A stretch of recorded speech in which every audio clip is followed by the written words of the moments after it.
Baik, perkenalkan nama saya Iksan Fauzi, saya berasal dari Kelompok 3 dan saya akan menjelaskan mengenai pembentukan UUPA setelah kemerdekaan. Yang pertama, menggunakan kebijakan tafsir baru. Hukum agraria didasarkan kepada kebijakan baru dengan tafsiran yang baru, sesuai dengan prinsip Pancasila dan pasal 33 ayat 3 Undang-Undang Dasar 1945. Tafsiran baru ini contohnya adalah dahulu. Jadi dahulu negara itu dianggap sebagai pemilik tanah. Tapi dengan adanya tafsiran baru ini, negara itu hanya sebagai lembaga yang menguasai tanah saja. Nah, itu yang pertama. Yang kedua adalah penghapusan lembaga konversi. Jadi pada sistem feodal dahulu, pada daerah Surakarta dan Yogyakarta, itu mereka menganggap bahwa seluruh tanah itu adalah milik raja. Dan lebih anehnya lagi dan lebih merugikannya lagi kepada masyarakat, tanah yang mereka klaim sebagai bagian dari kerajaan mereka, itu mereka sewakan kepada perusahaan asing. Nah, jadi UUPA, tepatnya UU nomor 5 tahun 1950, yaitu secara tegas menyatakan bahwa lembaga konversi, begitu juga hak-hak konversi serta hipotek yang membebaninya menjadi hapus atau ditiadakan lagi. Pesan terakhir dari saya adalah penghapusan tanah partikelir.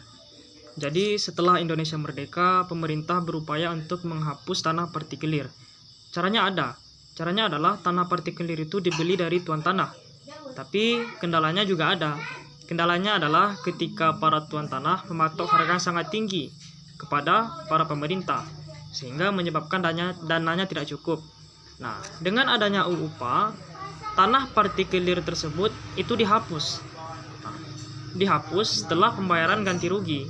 Jadi setelah ganti rugi itu dibayarkan, tanah partikelir tersebut sudah menjadi milik negara. Assalamualaikum warahmatullahi wabarakatuh. Nama saya Rahmat Ayat, NIM 1913010121. Baiklah, saya di sini akan melanjutkan penjelasan tentang perubahan peraturan persewaan tanah rakyat.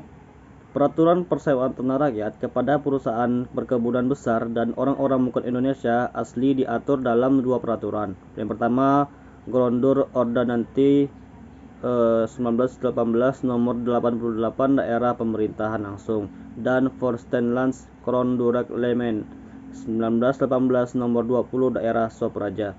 Setelah Indonesia merdeka, dua peraturan diubah dengan ditambah pasal 8A dan 8B serta pasal 15A dan 15B oleh UU Darurat nomor 6 tahun 1951. UU Darurat kemudian ditetapkan nomor 6 1952. Peraturan tambahan untuk mengawasi pemindahan atas tanah. Peraturan tambahan untuk mengawasi pemindahan hak atas tanah. Pasal 1 UU nomor 24 tahun 1954 menetapkan UU Darurat nomor 192 tentang pemindahan tanah-tanah dan barang-barang tetap lainnya yang tunduk pada hukum Eropa. UU nomor 76 tahun 1957 izin dari menteri apabila serah pakai lebih dari 1 tahun.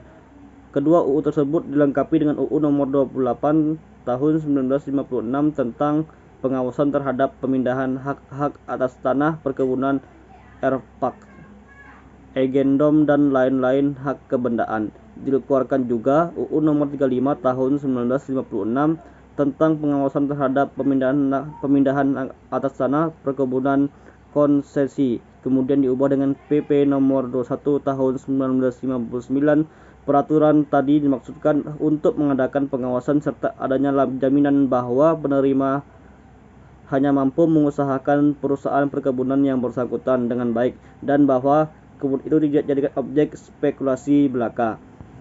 Kemudian peraturan dan tindakan mengenai tanah-tanah perkebunan. Peraturan dan tindakan mengenai tanah-tanah perkebunan UU nomor 29 tahun 1956. Menteri Agraria dan Pertanian berwenang melakukan tindakan agar tanah perkebunan yang mempunyai fungsi sangat penting dalam perekonomian negara diusahakan dengan baik. Tanaman dan bangunan di atas tanah, hak egendom, hak erfak menurut keputusan Menteri Pertanian diperlukan untuk kelangsungan atau memulihkan pengusahaan yang layak dikuasai oleh negara dengan pemberian ganti kerugian. Baiklah, cukup sekian penjelasan dari saya. Saya mohon maaf jika ada kesalahan. Assalamualaikum warahmatullahi wabarakatuh. Assalamualaikum warahmatullahi wabarakatuh. Nama Hifzan Fikri, NIM 1813010082 dari kelompok 3 akan melanjutkan poin G tentang kenaikan canon dan cid. Kenaikan canon dan cijin. Canon adalah uang yang wajib dibayar oleh pemegang hak erpat setiap tahunnya kepada negara. Sedang cid adalah uang yang wajib dibayar oleh pemegang konsesi perusahaan perkebunan besar. Setelah Indonesia merdeka, sebagian besar tanah-tanah perkebunan sudah dibuka dan diusahakan, sehingga uang wajib yang harus dibayar setiap tahun yaitu sebagai uang sewa pakai tanah. Undang-Undang Nomor 78 Tahun 1957 tentang perubahan canon dan cid atas tanah hak erpat dan konsesi guna perubahan perkebunan besar. Selambat-lambatnya 5 tahun sekali uang wajib tahun itu harus ditinjau. Selanjutnya, poin H, larangan dan penyelesaian soal pemakaian tanah tanpa izin. Larangan dan penyelesaian soal pemakaian tanah tanpa izin ini ketentuannya mengenai larangan pemakaian tanah tanpa izin yang berhak atau kuasanya diatur oleh Undang-Undang Nomor 51 Peraturan Pengganti tahun 1960. Undang-undang ini kemudian diganti Undang-Undang Nomor 1 1961 Pasal 2 Junto Pasal 6 Undang-Undang Nomor 1 PRP 1960. Dinyatakan pemakaian tanah tanpa izin yang berhak atau kuasanya yang sah adalah perbuatan dilarang dan diancam pidana. Pasal 3 Junto 5 dapat dilakukan penyelesaian dengan cara lain dengan mengingat kepentingan-kepentingan pihak-pihak yang bersangkutan dan rencana peruntukan serta penggunaan tanah yang dipakai. Assalamualaikum warahmatullahi wabarakatuh. Perkenalkan, nama saya Debi Darwira Putra, NIM 1813010007.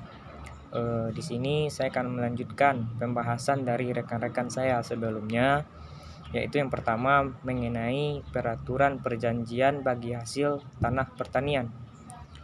Perjanjian bagi hasil tanah pertanian itu diatur menurut hukum adat Undang-Undang Nomor 2 Tahun 1960 tentang perjanjian bagi hasil, yang mana diperuntukkan untuk melindungi mereka yang terutama termasuk kepada golongan yang lemah.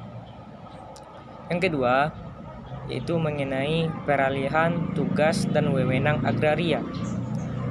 Setelah Indonesia merdeka sampai dengan tahun 1955, urusan agraria berada di lingkungan Menteri Dalam Negeri, yang mana itu terdapat dalam keputusan Presiden Nomor 55 Tahun 1955. Dibentuk Kementerian Agraria terpisah dengan Menteri Dalam Negeri, Kepres Nomor 190 Tahun 1957. Ditetapkan bahwa jawatan pendaftaran tanah semula masuk dalam lingkungan Kementerian Kehakiman dialihkan ke dalam Kementerian Agraria. Itu terdapat dalam Undang-Undang Nomor 7 Tahun 1958. Ditetapkan pula pengalihan tugas dan wewenang agraria dari Menteri Dalam Negeri kepada Menteri Agraria serta pejabat-pejabat daerah.